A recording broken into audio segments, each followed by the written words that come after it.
we sometimes become convinced that we know how exactly to fix the customer problem.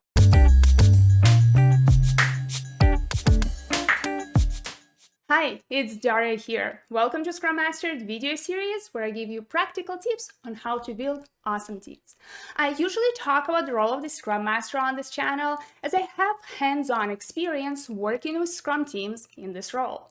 But I've also been the product owner of Scrum Masters for the past few years.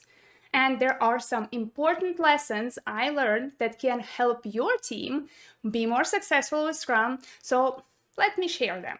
Number one, busy work does not equal great product.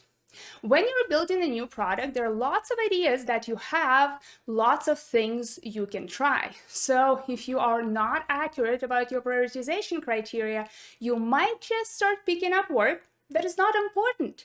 I sometimes would find myself at the end of the day very tired because I was doing something all day. But if you asked me what value I delivered, I wouldn't be able to tell. It's best to be busy 75% of the time building real value than 110% doing something that no one cares about. That brings me to the next point. Number two, usage equals value delivered. If no one is using your product, then you are doing something wrong. As we know, a very big percentage of features released are never used or rarely ever used. I think it's somewhere around 50% of features. That's a lot of wasted money and effort. Sometimes you don't need complex value metrics and can just look at the usage or sales rates.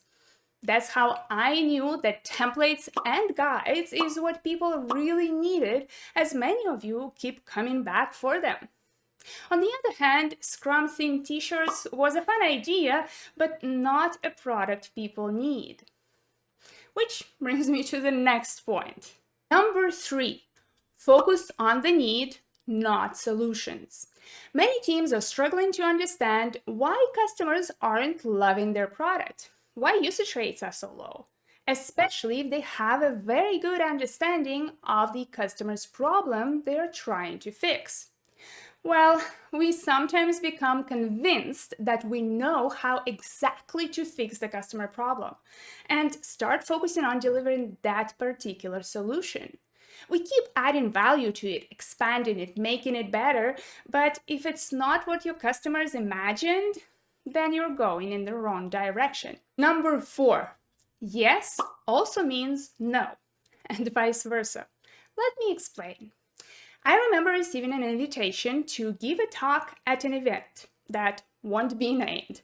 I agreed. I felt that I'm doing something great for my business, creating awareness, bringing in more potential clients. I had to say yes, right? It would be stupid to refuse. Well, here's the thing. That event took a lot of time and effort to prepare, and the participants were not even in my target audience. When I said yes to this opportunity, I said no to other things I could have done because I had no time for them. So remember, when you agree to work on something, think of what you're putting behind and if it's really worth it. And the last thing, the hardest lesson of them all, know when to pull the plug. Not every idea will be a good one. Not every product is going to succeed. As a product owner, sometimes you need to cut your losses instead of pushing through and trying to revive something that is long dead. I run many experiments, and many of them were not successful. As Thomas A. Edison said, I found 10,000 ways that won't work.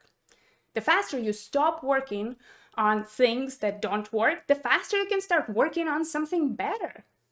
These are the 5 lessons I wanted to share with you from my product ownership journey as a small business owner.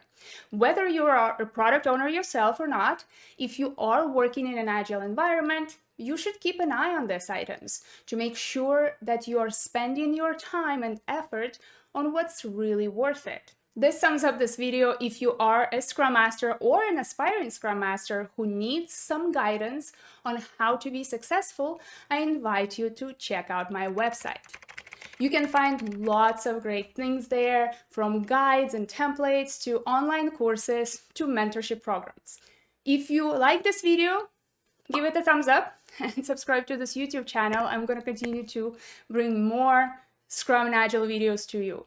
I hope to see you next time. Cheers and Scrum on!